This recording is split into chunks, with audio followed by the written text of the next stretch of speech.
A dead body in a funhouse. On the 2D Show. What's going on, internet? How the devil are you? I'm Dan Howles, A.K.A. Dover. This is the illustrious Dan Loder, A.K.A. Slodey. and this is the 2D Show, where every Wednesday we talk about a topic of conversation from a story we found online. Where I'm going to tell you a pretty dark story, Dove. I want some scary music for this. This sounds like... I want you to cut the fucking hip-hop stuff, and we're in a misty forest. A little bit of fog rolling. We've got some dark Halloween music. If we had a smoke machine, if you could just Photoshop one in, that'd be fantastic. Photoshop in the smoke machine, not the smoke. I'm going to tell you about the unfortunate life, well, not the unfortunate life, more the unfortunate death of Elmer McCurdy. Like Elmer Fudd. Well, yeah, but Elmer McCurdy. Do you know who Elmer Fudd is? Yeah, he's the guy with the red beard from No, Looney that's Tunes. Yosemite Sam. No, he's trying to catch the wabbit. Be quiet. I'm hunting wabbit. He lived during the late 1800s. He was a man. He trained as a machine gun operator in the army. Okay.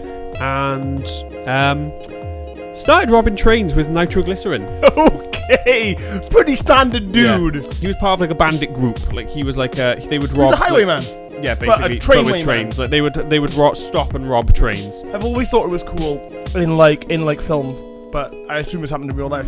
Where like an old school like western train, like choo choo coal train, and then like a band of like 4 fucking horseback bandits would be fucking riding after this train. I imagine, I don't know how they used the nitroglycerin, but I think they would probably set an explosion on the line. Like the train would have to stop to see what would happen, and then they'd just be jump on and right, give us all your stuff.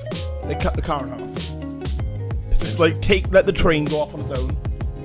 Well, they would stop trains. Okay. That's That's how I would rob a train. Side note, if I were to rob a train, I would sever the engine and the rest of the cargo. Seems standard. Like, Seems why would you perfectly not sensible. do this? Like, why would you stop the whole train? Just you fuck off. And I've robbed all your shit. Continue. So, in 1911, he made an unfortunate mistake. Okay. He diddy gone fucked up. Okay. And he died. Okay. He was trying to rob a train that was on its way to a bank, carrying $400,000. Robbing trains ain't enough for this guy. Robbing banks ain't enough for this guy. He has to rob a train going to a bank. Yep. He married his 2 loves together, and this was the weird child they created. They stopped the wrong train.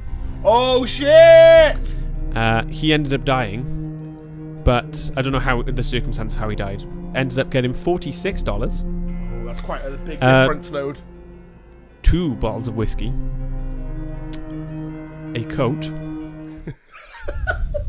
a revolver. Are these off people, or was this the train? I assume they were just like, well, we got to get something, and just went around robbing people randomly. And that was the story of his life. That was the end of his life. And the beginning of his next life. Okay, what? If you don't zoom in on yourself there, right? His body went unclaimed. An undertaker took the body, embalmed him, shaved him, dressed him in a suit, kept him in the funeral home. Didn't bury him, didn't do anything with him, kept him in the funeral home, refused to release or bury the body. Why? Because, eventually, he started displaying the body in his funeral home. He fucking stuffed him. Nope, didn't stuff him, just embalmed him. Just covered him in preservatives, and eventually started charging people nickel to see him. McCurdy became quite a popular attraction. Many carnival promoters tried to buy the body over the years, but the Undertaker refused. So, time goes by. 1916 is where we are now, Dove. 2 dudes rocked up saying that they were McCurdy's brothers, and they wanted to claim their brother's body. But the brothers were not his brothers. Okay. They were brothers, but they weren't his brothers.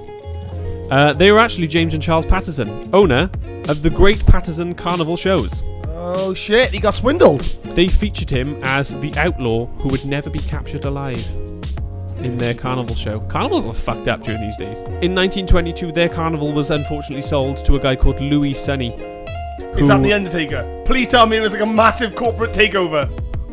You fucking ruined it. That's exactly what I was about to say. He displayed... Was it actually? No. Oh. He displayed the body in his Museum of Crime, which was majoritarily waxworks. That makes sense. But it was just a dead body. Didn't tell anyone it was a real dead body. Just, put it in there and people were like, oh, that's a cool waxwork. You know what would have been cool? Is if the people find out that the Elmer Fudd guy was real dead body, and he was like, everyone in here is a dead body. Was it? Because then he's just like, fuck, everyone's dead. Like, can you imagine going to Madame Tussauds? They just stuffed Obama. 1922. This is 11 years after he's died. His body is not doing too hot at this point. A bad body. He had shrunken and shriveled to the size of like a child. The Museum of Crime, like I said, was mostly waxworks. So this went on until 1949, which is when Louis Sunny, the guy that owned it, died. All of the stuff from the show went to a warehouse in LA. No one knew that this was actually a dead body. And then he came back to life. Roll on to 1967. When did he die? 1911. 9/11. So we're talking a good nearly over 50 years now. Like, he must have looked like a prop. Because he appeared in a film. He appeared in a film? He appeared in a film called She Freak in 1967. He was used as like a prop. Oh my god. He was displayed in a waxwork museum because everyone thought this was just like a waxwork. When you stuff an animal, you're obviously trying to preserve the shape of it. This guy would have just been like shrinking, like mummified, basically. Oh god. So he went on to appear in a wax museum at Mount Rushmore, and eventually was used as a prop in Laugh in the Dark, which was a fun house in California. Nobody still has any idea that this is a real dead body. They just think it's a fucking waxwork that looks rad. So imagine all the people going into this fun house. Touching it and shit, man. And like, there's like, he was like in a gallows. Like they put him in a gallows, like as if he was hanging. Real body. So in 1976, there was a TV show called The $6 Million Man, which was quite a famous TV show. Yeah, I've heard of it. 1976. Yeah. So not long ago. Nope. They went to film an episode in this funhouse. Like, they went to use it as like a set. A prop guy moved what he thought was a waxwork in a gallows. His fucking head came off. His arm came off. Oh god. And the prop guy thinking, fuck, I broke a waxwork, looked to see if he could like fix it. And can see human tissue and bone. Oh god. And then probably proceeds to drop the arm, drop a fucking deuce in his pants. In the end, his body was finally buried next to another outlaw called Bill Doolin in Oklahoma in 1977. He died in 1911. Which is, what's that? 66 years after he died. That's ace. I can't believe that, like, that's just been overlooked. That this is a real fucking body. I was like finding out all this stuff, and I was like, oh my god, like when it said like 1976, I was like, Christ, that's not that long ago. No. Thanks for watching, guys. This has been the TwoDee Show. Remember, we come out with a new story every Wednesday. And if you want to get your topics on the show, then you can email us at topics@2dshow.com, tweet us at 2D Show, go to our Facebook, which is facebook.com/2D Show. Where can you go to YouTube, so? youtube.2dshow.com. That is correct. That's it, though. I think you've done it. Thank you for watching. Stay sexy, you son of a bitch. And we will see you next Wednesday. Bounce, bounce, bounce, bounce, bounce, bounce.